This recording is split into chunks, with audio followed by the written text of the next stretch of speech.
You're listening to Leadership Powered by Common Sense with your host, Doug Thorpe. Here's Doug.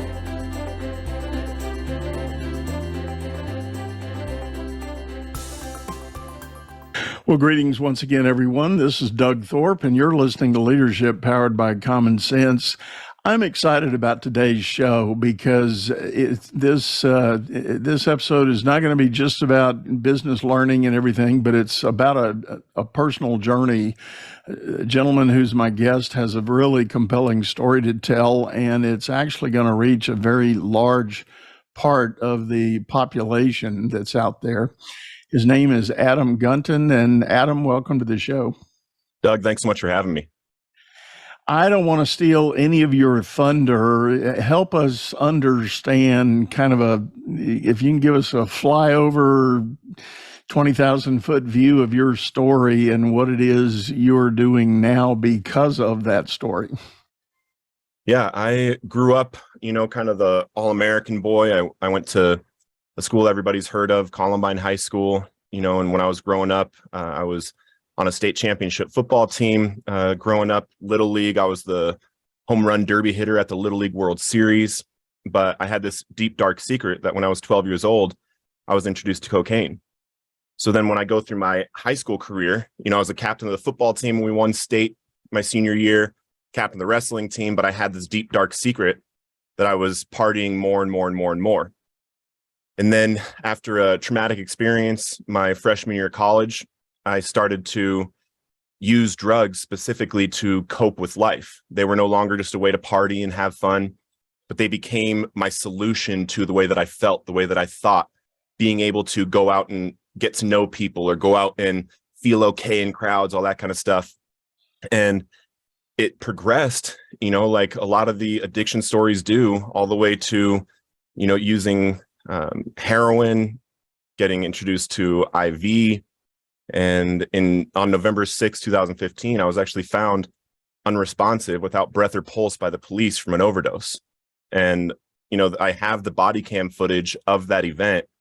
And you would think that seeing your own dead body on a TV screen in a courtroom facing 5 years in prison because you had dope on you would be enough to make somebody stop.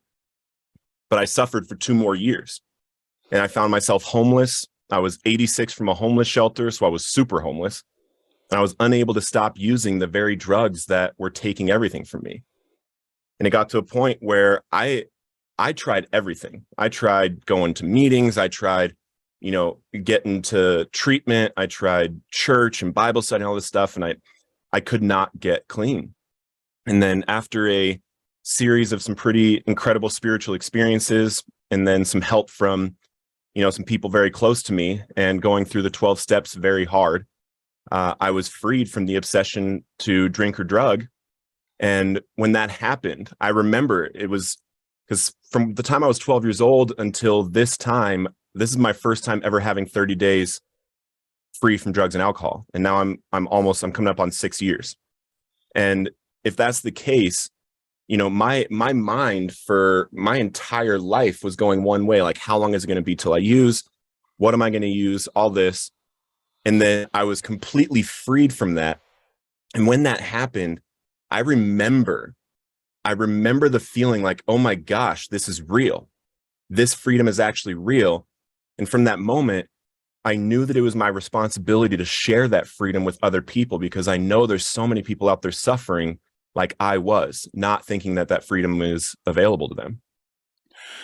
I think the really scary part of this is your own, and I don't remember the exact words you used, but essentially the kind of the private life that evolved, and even going all the way back to 12. And let me ask, if I may, without naming names or anything, how did you get introduced at such a young age to a powerful substance like that?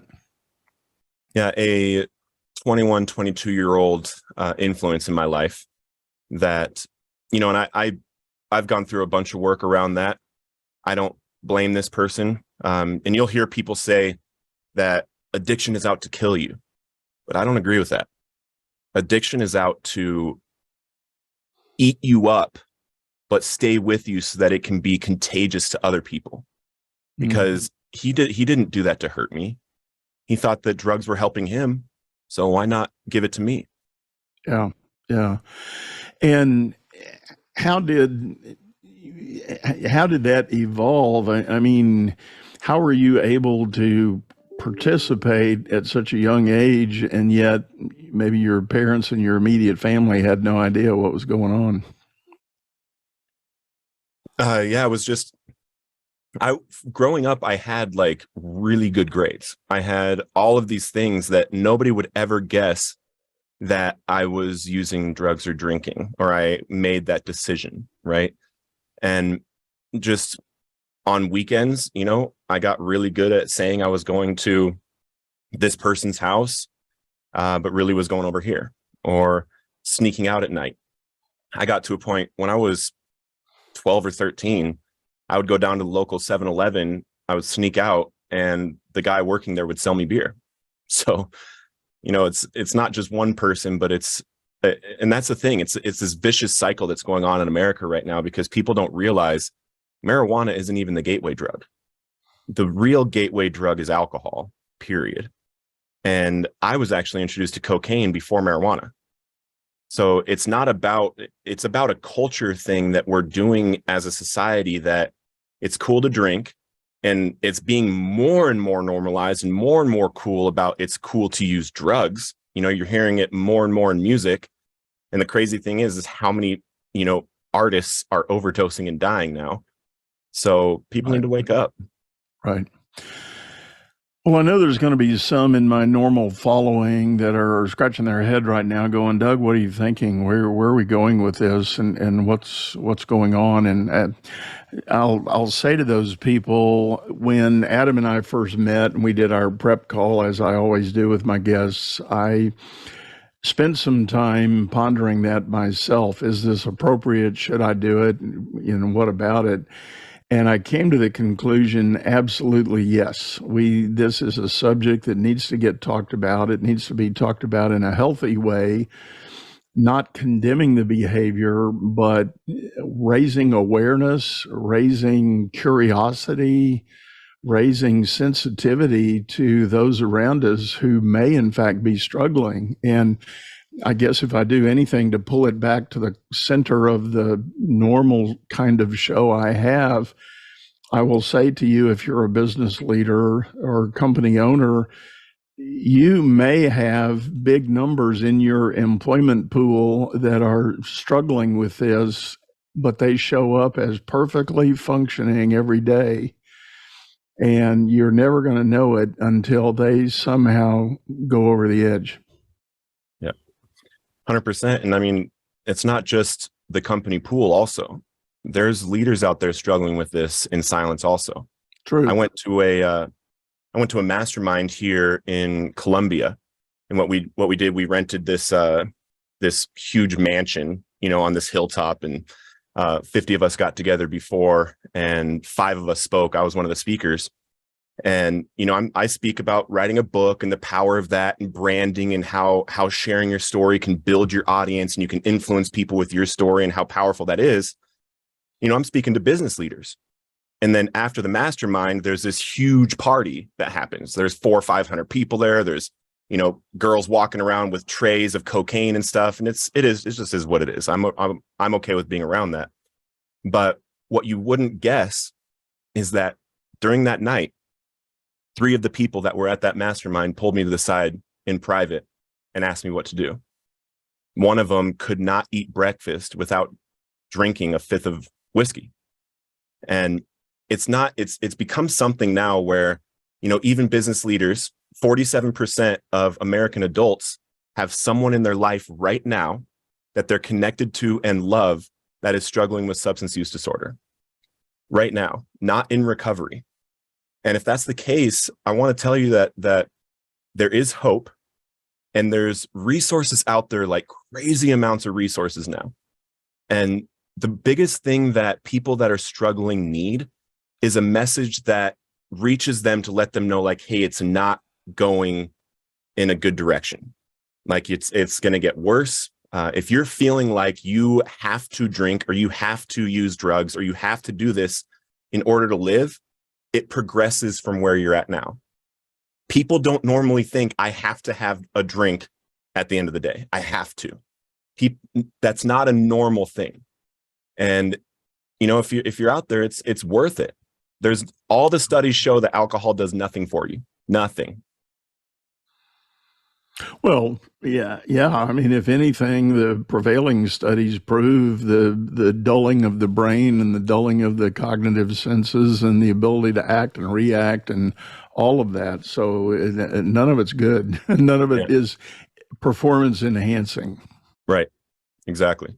Right. And something with leadership also, because I know this is kind of what, obviously what this podcast is about. And something that I want to make clear is that I talk about addiction on every podcast that I go to, but I also live in a way where this is my specific group of people that I am out to lead and I am out to help with what they're doing.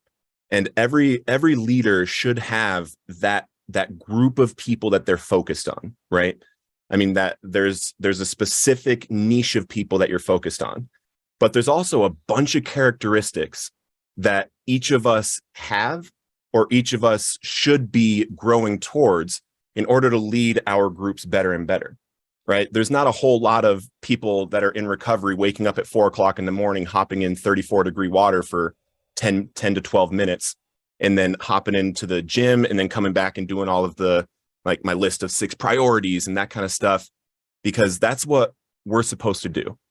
And something a mentor of mine told me a few months ago is that us leaders, our integrity, the way that we operate, actually is contagious into our organization. And the people that we lead will never have access to the actual level of integrity that we're able to operate at. If we're leading, 100, 500, 1,000 people, we have to do what we say. We have to be doing these things behind closed doors because there's something to it.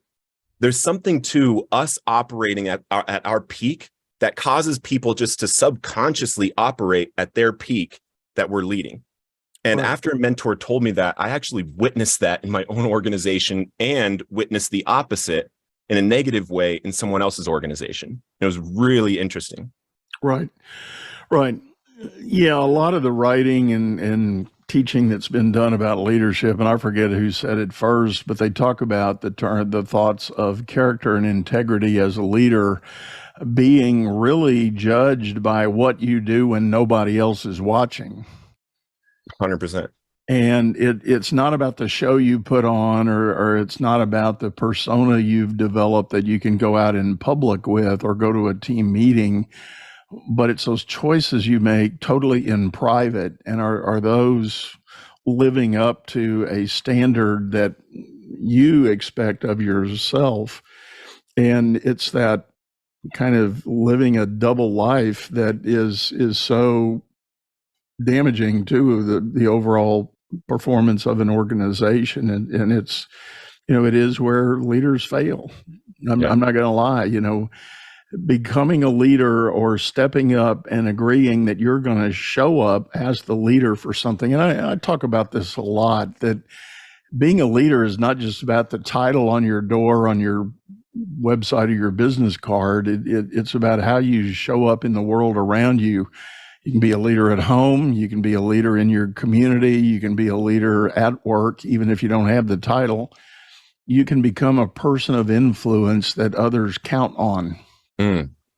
So good. And it, I talk about it frequently. I challenge people to pay attention that we need leaders in the world around us, people that truly want to take on and step up and be the person to run a project or run an effort or run a campaign. And I don't mean political campaign. I mean, some cause out in the community, and you do those things that create a greater good for all of us.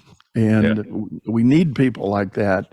But back to the point, if you are a person that is struggling with addiction of any kind, and I guess I'm going to go ahead and throw another log on the fire. It doesn't have to be substance addiction. There are behavioral addictions, sex and food and many other things that people get pulled down with, taken away from the potential they've really got. They're Yeah. you know, divinely given potential. Yeah. So, Adam, if I might, how did you finally make the turn? What was it? A person? Was it an event? Was it a thing? Was it, or is it a collection of all of the above? Well, I met Jesus face to face at International House of Pancakes, and I haven't used drugs since. I was there with my best friend. I was 5 days clean at the time, and I got a text message on my phone. It was from my dope dealer. He was like, "Hey, I just got some new stuff. I'll give you free 20 to try out." And like when I read that, I felt something go in through the top of my head, all the way through my body. My toes were tingling, my fingers were tingling. And then I lost my peripheral vision. All I could see was the phone, and my thumbs just started texting back. And it was in like King James. It was like, "Ye shall not text me again. Thou hast texted me for the last time." It was going crazy. And then at the end, when I finished the text, I feel this thing like leave me. I was like, "What the heck?" And I read the phone. I show it to Brennan. I was like, "Dude, that was not me. That was not me." He was like, "Okay." I push send. I close the phone, and I'm putting it in my pocket. And I'm like, "Dude, I don't know what that was." And I look back up, and Jesus is sitting across from me. And the entire restaurant had completely disappeared. All I could see was his face. There was this bright glow coming from behind him. He was smiling at me. I immediately knew what was happening, immediately knew who it was. And I fell with my face to the table, my hand up. I said, "Thank you, God. Thank you, God. Thank you, God." Came back up, and he was gone. And there's all kinds of stories like this. This might seem, crazy or outlandish or whatever. But it's actually not that rare for these spiritual experiences to happen for addicts and alcoholics that have that shift, right? And I'm a very faithful person. Obviously, I met Jesus face to face, but I believe in instant healing, right? I believe that he can, cause somebody to be instantly healed of disease, instantly healed of, afflictions, that kind of stuff. But that didn't happen for me. I met him, and I was still shaking in withdrawal. I'm 220 pounds right now. I was 148 pounds at the time. I'm like skin and bone, nearly dead, waking up, shaking in withdrawals, like craving, needing it so bad. And the only relief I would get from that was when I was actually sitting down and doing the work of the 12 steps. So not just going to a meeting, because that's a garbage message.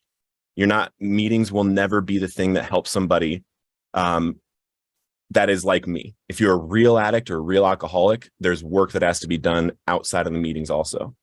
Right. And I did my fifth step, my first ever fifth step. And the next day is when I had that spiritual awakening that I had no desire to drink or use. And I believe, and it was a really, really, really good lesson to get that early in recovery, that God is with me, but he's not doing the work for me. He'll help me. He'll work with me.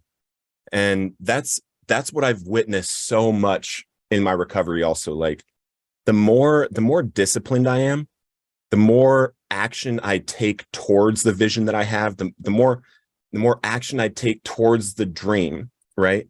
The more I watch him show up in like a really, really cool way. Because there's only so much we can do as leaders also. And anybody, whether you are Christian or whether you watch, the power of synchronicity and that kind of stuff and the focus of the mind, whatever it is that you believe in, there's nobody doing big things here that doesn't believe in something else is going on. Like there's something else going on outside of me, or I'm working with something much bigger than myself, right? And I get to watch that the harder that I work.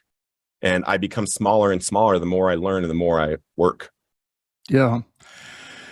Well, as many of my listeners do know, I don't talk about this perhaps enough on my show, but I too am a man of faith. I've got my own stories to tell about the presence of divine beings in times of need that I've experienced in my own life.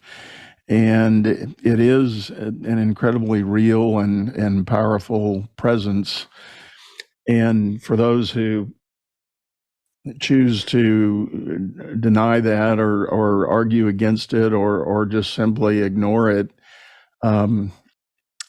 I will go so far as to say I don't know how you're making it. Right. I'll just put it that way and leave it there. And if that causes me to get letters, so be it. I'm happy to do it. But, I'm gonna write you a letter. Yeah, It's gonna be a thank you letter. And I know.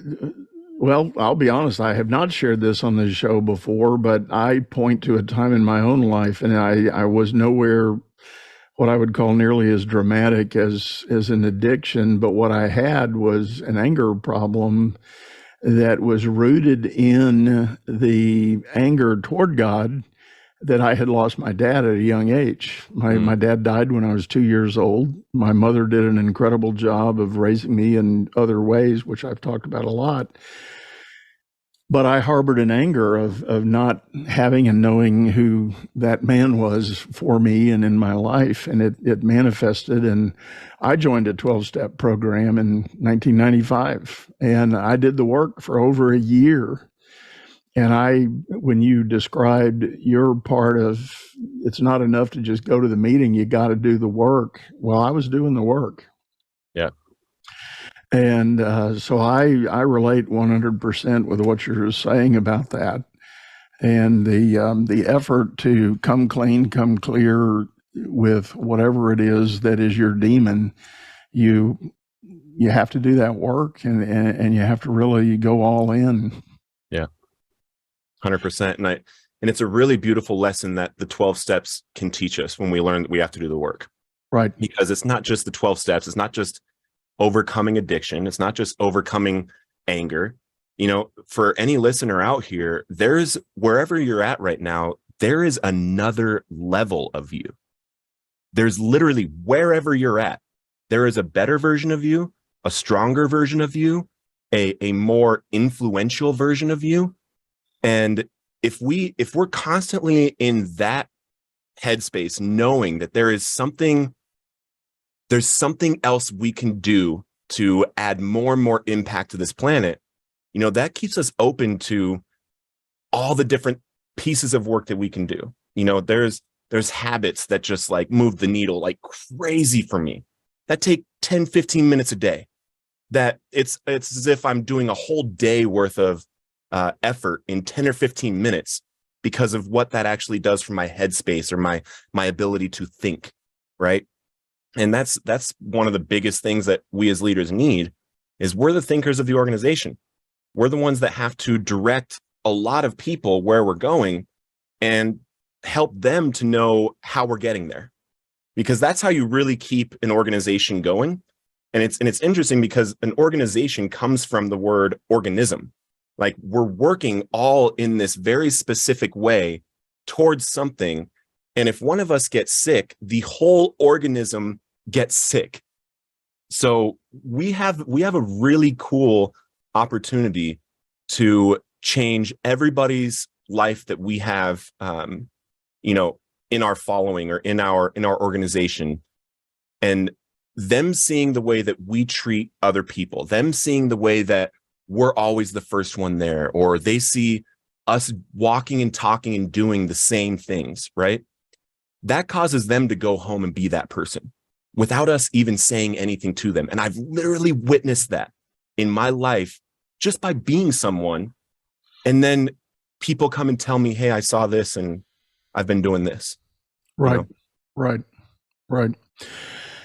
And I think it's so important, and for some reason, what's going through my mind right now is a reflection on a chapter in my life in 2008 during the great economic crash we had. Unemployment spiked up to double digits. People were losing their job. People that had never been without work for like 20, 25 years were losing jobs. And I started a nonprofit. It was a faith-based organization, non-denominational though, but we were there with the mission to help people make that transition in life. Whether they found a new job or not, that wasn't really the end goal, but it was to get through that transition. And what I quickly learned when we opened the doors and started ministering to people, it was that whole loss of identity that was wrapped in the job. And that was such a compelling argument. And I stood back and said, oh man, this programming we have in modern culture about, go get a job, have your work define who you are and shape what you are is just wrong. I mean, it's just all upside down. So one of the biggest things we did was help guide people through a journey to redefine who they believed they were. And forget a job title or even a skill set. In your heart, in your mind, who are you really? What do you want to be doing in this world I go back to this thing about make a difference, have an impact, have an influence. And I wasn't trying to raise managers or leaders. I was just trying to help people. Yeah. And thankfully, when we landed on that approach, we saw life-changing results. I mean, as far as the work goes, people were redefining themselves and then standing up and teeing up a job search and a resume and an interview to go 180 degrees away from where they had been, because what they had evolved into doing in their work was not them. It wasn't that better level of themselves that you talk about. They had just gotten on the treadmill and kind of gotten ground down like a stone will get ground down. If you put it in one of those rock tumblers, all the rough edges will get knocked off and it'll all get smooth, but it won't necessarily be pretty, Yeah. And seeing people and having the good blessing of helping people on that journey to find that new sense of purpose was a very powerful experience. Yeah. And that's what I've found to be the most rewarding piece of life for me. I remember the first time, so there's two things that are very, similar for me. One of them, I remember the first time I spoke in a treatment center and shared my story. At the very end of it, I just got this sense that God wanted me to do an altar call. I'd never done an altar call. I have no idea what an altar call even is at that moment, but I had everybody kind of, close their eyes, bow your head. And like, if you are, and these are people that are in their first 30 days of recovery, that are trying to get a spiritual life. And I asked them, if you want to give your life to Jesus, just put your hand up, and 90% of the people in there raised their hand. And I was like, oh my gosh, what do I do now? Yeah. What do I do now? Yeah. But it was led, and I felt it. And I did this prayer with them and everything. But that moment right there was so incredibly rewarding that had nothing of this planet to give me, like I wasn't going to get paid for it, none of that. And then the other thing that matches it is when somebody comes to me that is suffering an addiction. Like I can tell if someone is, if they have an issue that they need to fix, if they have a habit that they need to break. And then there's someone that is like just addicted, just hurting really bad, and it's great to help everybody. But when someone is like I was, and then I watch what happened to me happen to them right in front of my eyes, and I'm getting chills right now. Like there just isn't something on the planet more rewarding than that. And that's what I tell people, it doesn't have to be addiction that you overcame. There's people that went through a divorce and they suffered for 5, 6, 7, 8, 9, 10 years before they were able to like even open back up, and maybe they learned something in that 10th year that they wish they would have known in their first year. Right. They should be talking to people that are going through a divorce right now and helping them. Maybe, somebody that's a business owner has lost everything and been bankrupt, and just, in debt, all of that. And they came back, which I think it's something like 88% of millionaires have been bankrupt at some point, but we need to be helping the ones that are bankrupt now. the ones that just lost everything. We need to be sharing our stories to let people know, like, hey, dude, you learned that you can do this. Like my first business in recovery, I built to multi-million dollars. We were doing $442,000 a month when I had a 7-figure exit, and then the whole thing came crashing down. I lost 7 figures of net worth at the end of 2021. And I remember I could have dwelt on that. But as soon as I figured out that there was absolutely nothing I could do, because I have so many mentors in my life, my first thought was, well, learned I can make $1 million. At least I know I can do it. Right. So exactly. then I started reading all these other stories of people that went bankrupt, right. And then came back. So we got to be sharing our stories and helping the people out there that are going through the things that we've been through. Yeah. Well, not to minimize it or trivialize it, but the old song in the Broadway play, "The sun will come up tomorrow." Mm-hmm. There is a new day. So, okay, you blew today. Guess what? There is a tomorrow. If you hang with it and be there when tomorrow comes, that's the first step. Amen. Right. We'll talk about specifically the work you're doing now. What kind of an organization or what kind of platform are you working from now? Yeah, it's called Recovered on Purpose. And while I was working with that other company, and I kind of had it operating to where it didn't need much of my time, I was going out to conferences and I was getting leadership development and doing all these kinds of stuff. And on my 2 years clean and sober, I published my book, From Chains to Saved. And it's my story, my testimony, and it became a #1 bestseller. And it was #1 bestseller on Amazon for 4 months in a row. I outsold the Big Book of Alcoholics Anonymous for a month. And because it was going out everywhere, I started getting messages and emails from people that had read my book, people that, had gotten my book in jail. And they have these like ways that you can email out of jail now, which is really cool. And my book was helping people. My story was helping people. I was like, oh my gosh, wow. Okay. So then I start like helping people on social media, using my messenger to help people find recovery and plug them in with resources and different things like that. And then I was at this conference on December 5th of 2019. So exactly 30 days after I published my book. And a man came up to me I'd never met before with a copy of my book. He walked up to me, handed it to me, and he said, "Bro, your book changed my life. I have 3 weeks clean. Will you sign it for me?" And when I just recognized how powerful our stories are. So I started coaching and training other people in recovery how to write and publish books. The first student, Brittany Priestley, published hers in April of 2020, Mommy Drunkest. And the DA, the district attorney that prosecuted her 4 times in her addiction, bought a big box of her books he now gives out to women that he's prosecuting that are in the same situation she was in. That's the power of storytelling. So, and it kept evolving and kept evolving. We've published a whole bunch of books now, and it evolved into having I have a pretty large social media presence. We've had months where we've reached, over 50 million people in a month organically with videos and posts and things like that.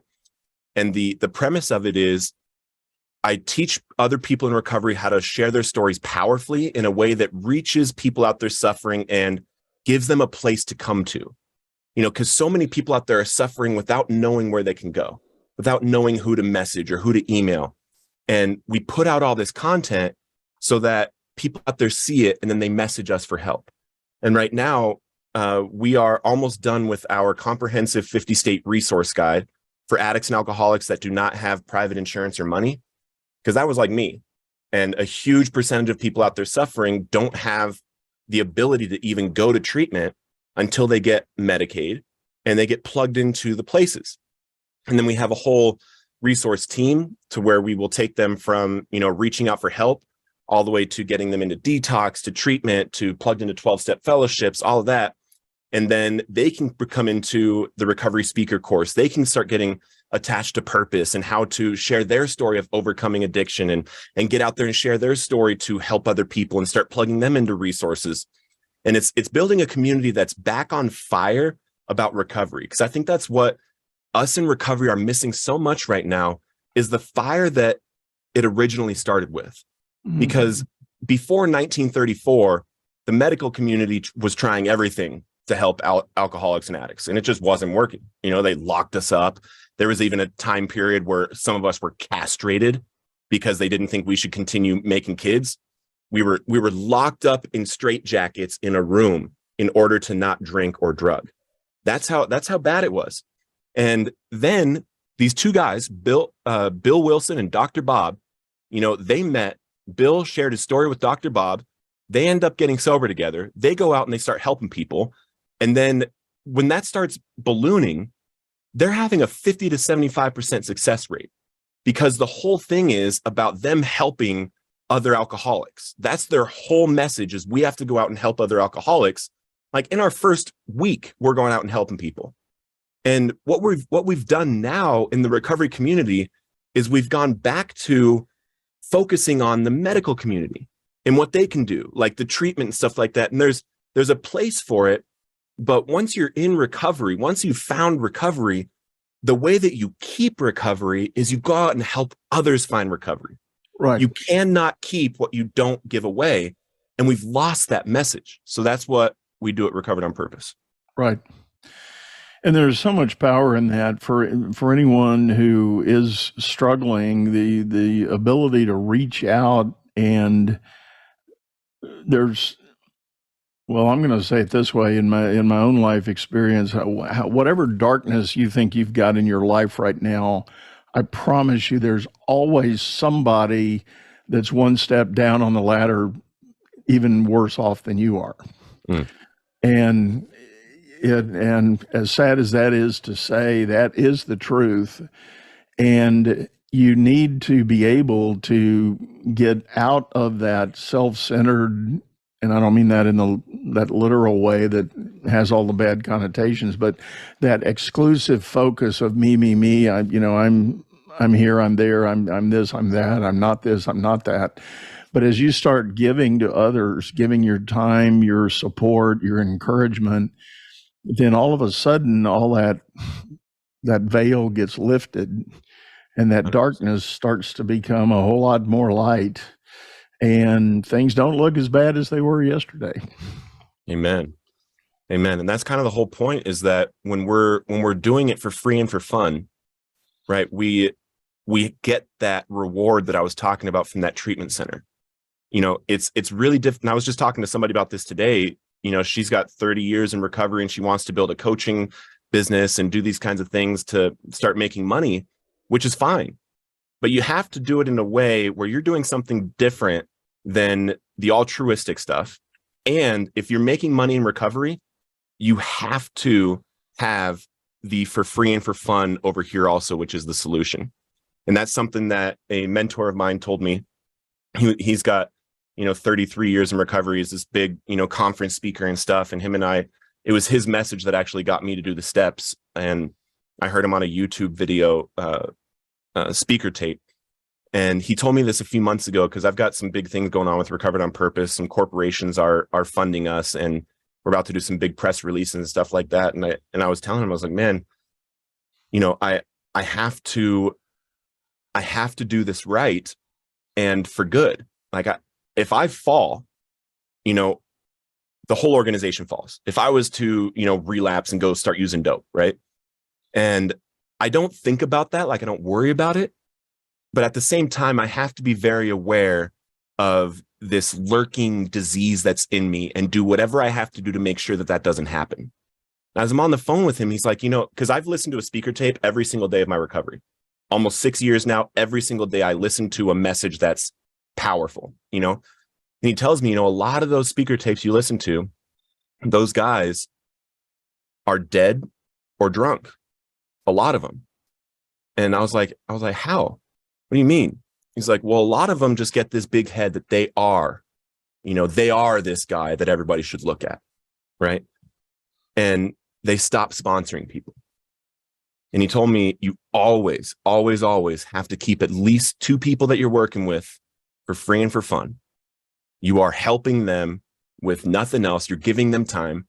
And when I sponsor somebody, like I've sponsored 4 people down here in Medellin, Colombia, and 3 of them ended up being girls, because that's the only people I could find that needed help. And the beautiful thing is that I'm like, all right, you're meeting me every day.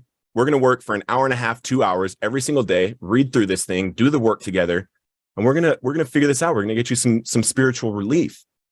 And during that, I recognize so much how that gives me so much more opportunity to do what I'm doing in my vocation, because Recovered on Purpose, I want to help addicts, but me doing my work in Recovered on Purpose isn't my long-term recovery, and it doesn't help my long-term recovery. It really helps me to have all this stuff that I'm doing behind closed doors that nobody I'm influencing, I'm telling about. I'm not telling people out there like, oh, guess what I did today for helping somebody for free and for fun. Like, no, I did it for free and for fun. Right. Right.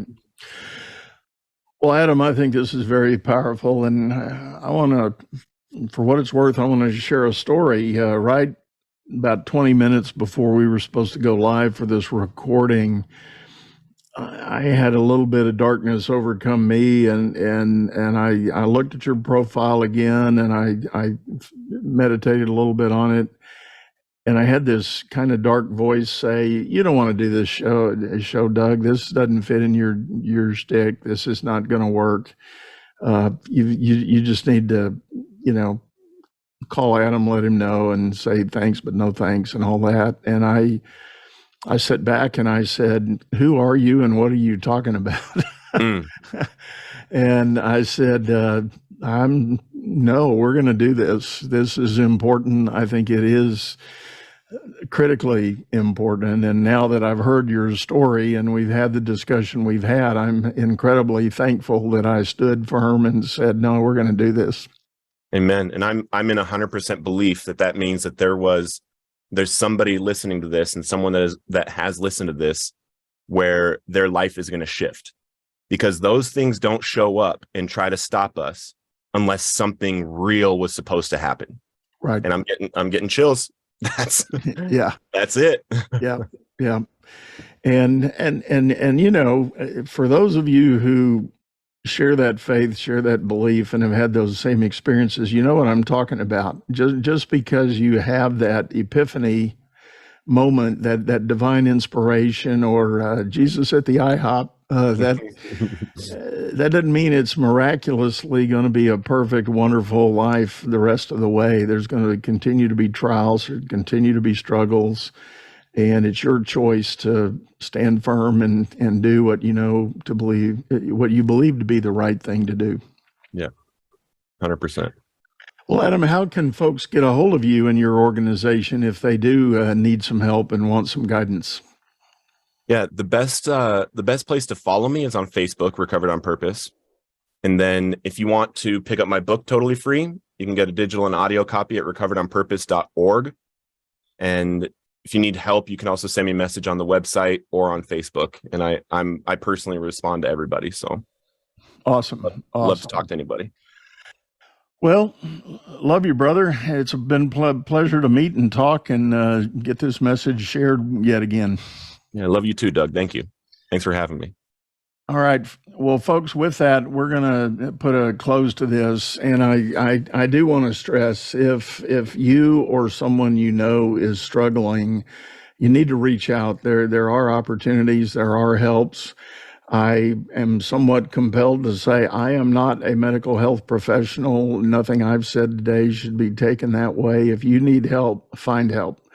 And Adam has described a great platform that he is developing and continuing to grow that can get you started and get you on that journey. So please take advantage of it.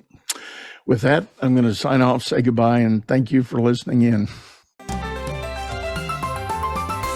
You've been listening to Leadership Powered by Common Sense, hosted by Doug Thorpe. If you would like to know more about the coaching and advisory services he provides, visit dougthorpe.com.